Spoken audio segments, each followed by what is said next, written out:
Hey everyone, it's Tipster Friday, where I give you tips you've probably never heard of. Last week was the start of this sweet 3-part DSLR camera tutorial I decided to do for you guys. Check out part 1 about aperture by clicking here. This week we're going to talk about DSLR basics, shutter speed. So, the easiest way to understand shutter speed is to think of the camera like your eye. The shutter is like your eyelid. You measure shutter speed in fractions of seconds that the shutter is open. Now, don't freak out, we're gonna get a little mathy here. Here's some basic shutter speeds. When you set the shutter speed to 1/4, this means the shutter is open for 1/4 of a second.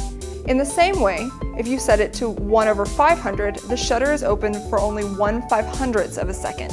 That's really fast. So what does this all mean? Well, to begin with, each time you shift from one shutter speed to the next, you either half or double the amount of light hitting the sensor. So if you go from 1/30 to 1/60, you're halving the amount of light hitting the sensor. If you go from 1/30 to 1/15, you double the amount of light hitting the sensor. Check this out. This is my good friend Otto. Here's Otto posing at f13 with a shutter speed of 1/200. Here's the same photo at f13, but with a shutter speed of 1/30. See what happened? There's 8 times more light hitting the sensor, which way overexposes the image. Another consideration with shutter speed is motion.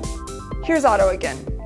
When he's riding his vintage road bike past the camera with a shutter speed at 1/40, there's quite a lot of motion blur.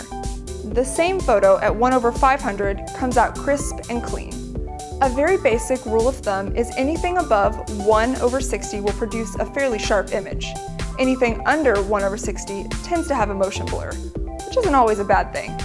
Check out this photo of Otto dancing with glow sticks. Now if that isn't art, I don't know what is. Thanks, Otto! That's all for this week. Next time, we'll talk about this mysterious acronym. Did you miss part 1? Click right here to watch. I'll see you next week.